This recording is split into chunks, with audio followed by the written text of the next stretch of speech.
And then October comes. Now, they're like, yeah, French embassy is like, yeah, you can go to France for this summit.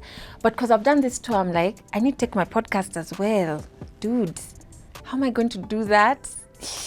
Okay, so you're taking me as a speaker, but now I need to dip into the business because I need to go with a videographer. We need to scout locations.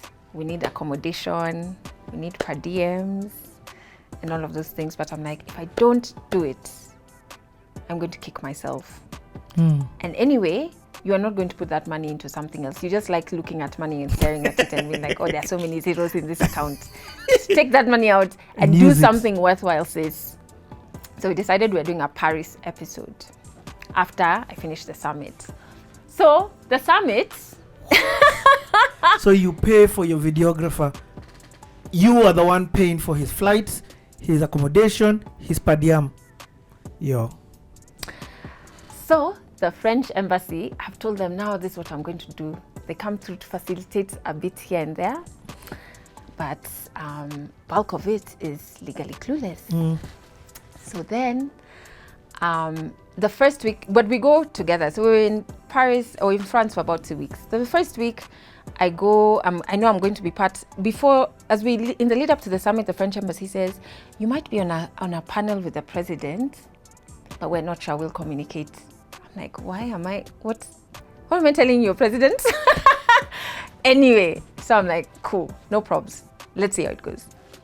Then they confirm, actually, yeah, you're on the panel. So you'll get to Paris earlier, and then you'll go into workshops with other panelists to prepare for this panel with the president that is going to close the entire summit. Yeah. The summit is different in that normally it would be heads of state, but Macron, which is a brilliant communications strategy, he decided he only wants young Africans there. He doesn't want any heads of state. So we were going to be closing the summit with this panel. So I'm like, cool. So we get ready, we go for the workshops. So I land in Paris, we do workshops for like 4 days with Francophone Africans. Yep. And they were grueling emotionally because you're talking about colonization, you're talking about things that just were so terrible. And now you're trying to figure out, do we want this relationship with France to continue? Do we not need them? If it continues, what must change? What must be acknowledged? We started off as complete strangers and we ended up being brothers and sisters. We are still united to date. We still talk like we are on a WhatsApp group together. And this conference had one professor go across Africa, talk to 5,000, he even came to Kenya, 5,000 Africans to talk to them about this France. Muna like, are they legit? What do you think about them? What needs to change? Anyway. So then he compiled a document, and so these workshops, we were chambuaing the document. It was hard work. I thought I was going to be in Paris. Just showing. Yeah? Oui. Nothing. I was getting to the workshops at 8 a.m. I was getting back to the hotel at 8 p.m. Yep. Like, so Roy has to do B-roll and things, scout locations by himself, right? I thought I'd be having fun time meeting my friends. Yeah, I'm like, he's sending me photos of Eiffel Tower. I'm like, I have not seen it. Anyway, then we go for the conference, the summit. The summit was in Montpellier, south of France. Have they vetted your questions? No.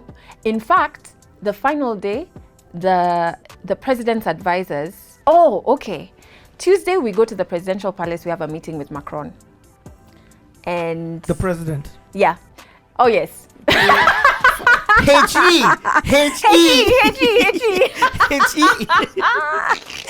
so funny. Oh my days. H-E. So we have a meeting. He wants to and I think he was trying to find out, hey, what are these guys going to ask me? People are not being forthcoming. Please note I was the only English-speaking person. So everywhere I was going, I had a translator here. Google Translator. Yeah. So I even got a chance to present to him talk about Kenya. Uhuru had just, I think, 3 weeks before, had a meeting with him there. So it was quite interesting to be there. It was just insane for me. Like, what the hell am I doing in the presidential palace? Like, and why am I sitting across Macron? Hizi ni nini zinafanyika hapa? Like, surely. So Thursday, he sent some of his advisors to our workshop. And I love the other panelists. One of them, Sheikh, a very great Senegalese man, he's an activist, kicks them out. He said, if you guys are going to stay here, there will be no panel. Why do you want him to prepare? Get out. Get out. Now me, it's a heated debate. My translator is in my ear. So So I'm catching the nini late. Huh? What? What? Huh? Everyone reacts and then you're being translated. Did you say that? That's funny. So, and I was the kumbaya chick. Everyone, bringing people together. Like, at the end, I'm like, okay, if they're heated debates, I'm like, okay, you said this, you know you are right. You said this, you know you are actually right. These two things are true at the same time. It's okay. It doesn't have to be one, okay? Okay. But now, I can't do it in real time because... So, they were kicked out. Then now we go. Thursday, please note this is Thursday, Friday is the summit. So Thursday evening, we get on a train, we go to Montpellier, where the summit is going to be. And I now know I'm doing a speech. I knew I was doing a speech from Wednesday. So I'd even written it on my Instagram, like, oh my God, you guys, like, just send me good energy. I have to do a speech. I'm so scared. Yeah. I practiced the speech. I'm calling my partner, Fal. I'm just like, oh, I'm so scared. I'm practicing in the hotel room, everything, blah, blah, blah. Then Friday comes. Thank heavens, I walk into the summit venue. I'd not met any Kenyans by this time. So I'm still scared. I'm English speaking. Yep. I'm like, will these guys understand what I'm saying? Or will they also be delayed? Because even me, I'm being delayed. And the first people I see are Frencho, DJ French, who does VR stuff. He used to have a show back in the day. Way back on Black Star. Bas. Yeah. Huyo. And Jerry Mwangi, Boniface's wife. Oh. I meet Neri Mawako, who runs Siasa Place. She's amazing. I had Nadia. Nadia, she's an animator. I'll introduce you to her. She's fun. She's like one of the best animators in Africa, and she's an African woman, Kenyan. So I meet all of them, and I'm like, you guys, I wish you knew how I want to hug all of you so deeply, because Yani, my people are here, and I'm freaking out about my speech. Frencho gives me a really good speech. He's like to psych me up. He's like, don't worry, you got this, say your truth, nah. So then it comes time for going on the stage. We're all being called up. Even before we go on stage, I'm where I'm placed, I'm seated right. I look, the chair beside me, it's written President of France. I'm like, what is this? What? I'm so scared. And then also I know my speech is harsh. So I'm like, I don't want him to be smiling with me here. And then after it's like, this chick was smiling with me. Nonsense. Get out of my country. So I'm like, oh God, what is this? Yeah. So I get on stage, time for the speech. Violence. The first part of the speech was a French speaking and English speaking guy, then me, and then a French speaking guy. So now my turn. And he's seated right here. There are times, even in the video, there are times I don't look at him. I'm like, you know, man, this guy can just like take on me or something. Like, I don't see, but he's taking notes. I can see him taking notes when I'm saying my thing. Let me stop and say, I'm only going to put a snippet of that speech here, just because of copyright infringement. Yeah. I don't want none of that drama.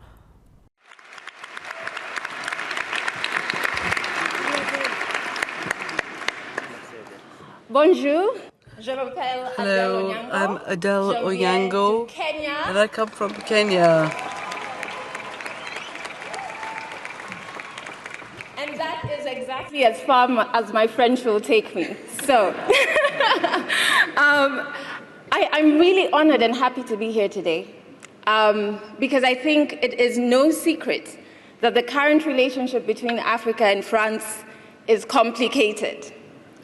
And in order for us to build a relationship that addresses issues that affect not only Africa, not only France, but the globe, then it's important for us to interrogate this very complicated relationship and ask ourselves three things. One, what is not efficient? Two, what is not ethical? Three, where do we see integrity gaps? And to be able to do these three things, we're going to have to be brutally honest.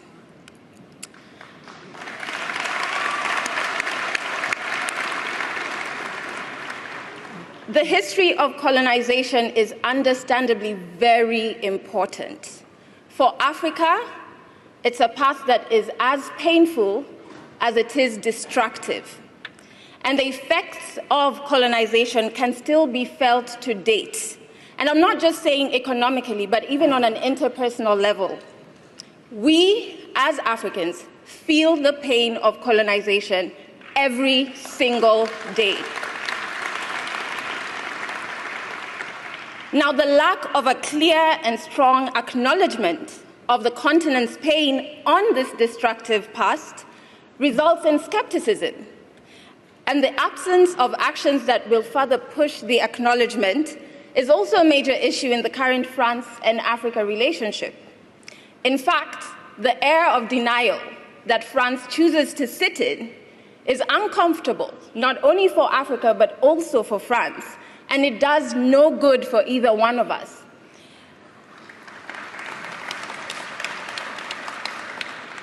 How can you trust the source of your pain when the source doesn't acknowledge it? What we end up with is skepticism on what exactly does France stand for. And so we ask you, Mr. President, how strong can a relationship that is built on pain, that is built on skepticism, and that is built on lack of trust really be?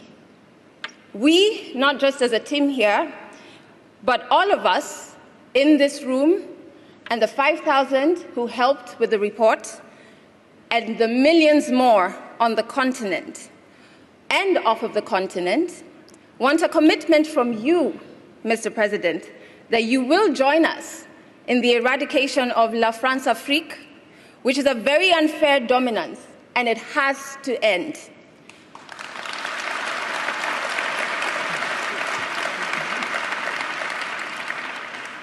Furthermore, the breakdown in understanding what France fully stands for is fueled by the continued collaborations that France has with agencies, leaders, and individuals who have glaring integrity issues, whilst on the other hand, claiming to be standing for human rights. So on one hand,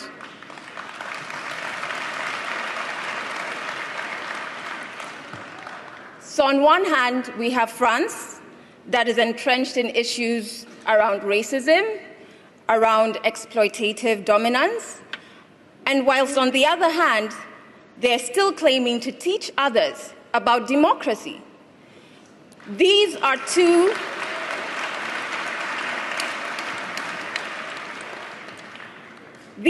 profiles that one cannot fill at the same time. And when you try to do that, we find it rather arrogant. What it creates is a cognitive dissonance, which is that discomfort you feel because of these two conflicting values. It not only doesn't make sense, it is unsustainable, it births a negative perception, and an ambiguity in knowing once again what values does France stand for.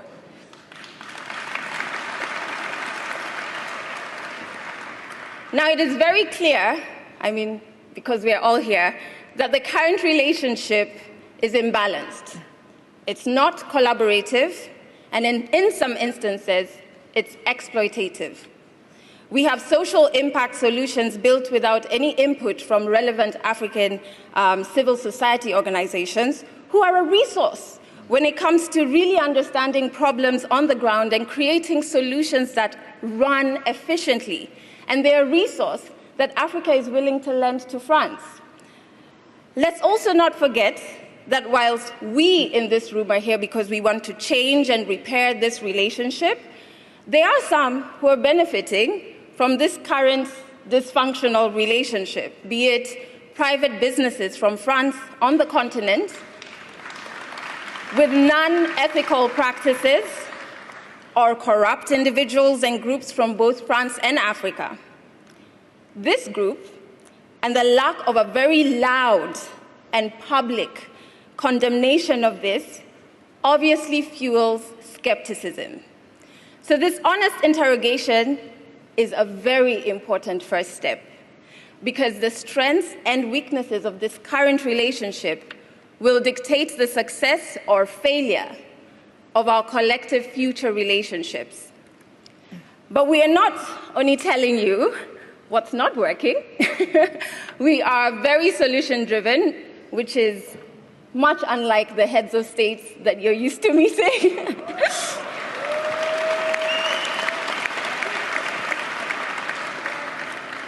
We know exactly what you need to commit to today, and we have a clear path on how we can achieve that. And that is what my brother Arthur will share with you. Arthur, c'est à toi. Thank you.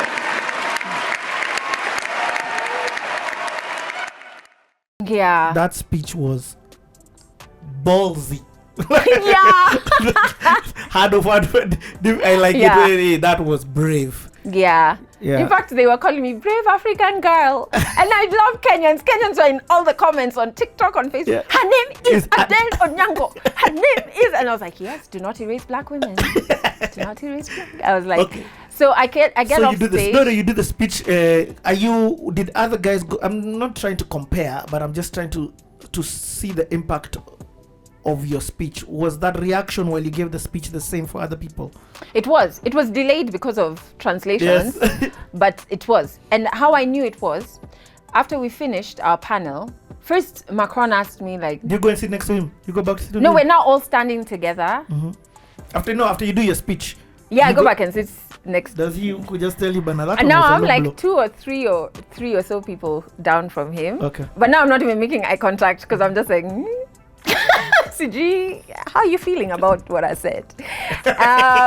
Afterwards, he took it in stride. Afterwards, we like exchanged words, like in terms of a conversation, not on stage. But I didn't realize the impact until I got off the stage. And I was being mobbed by all the people who came from the audience, including the CEO of Trace, who I'm in partnership with my podcast. So my podcast plays on Trace Radio in Kenya. Yeah. His name is Olivier. And he's like, that was wonderful. He's giving me his card. And I tell him, Olivier, I know you. I've interviewed you and my podcast is on your station. He says, I know. But I don't have your email. Send me an email when you get back this evening. And other just like Africans I don't know saying thank you, so I'm getting overwhelmed. I even feel like I kept saying I need air. Beyonce. No, I felt Beyonce on the corporate world. Insert German girl here crying. But I'm not trying to make fun of that speech, but the impact was like that. I didn't know. Yeah. So I go out, I get my air. That night, you know me, I've been working the whole week. I want to let loose. So we link up with the Kenyans, Akina Frencho, everyone. Let's go and show how the Kenyans do. Yes. We go for dinner. I have no idea. I'm not online. Oh. I have no idea what's happening online. We go out. We have dinner, we club sherehe until 5 a.m., celebrating this speech, celebrating everything. And I think now a weight is off me. Yep. Then we go back to the hotel because now I need to check out and get into legally clueless mode. I'd gotten an Airbnb for us. So we check out of the hotel, we go to the Airbnb, I pass out. I wake up later in the evening, like 3-ish. Roy, my videographer, is downstairs. He's like, I think you're on TV.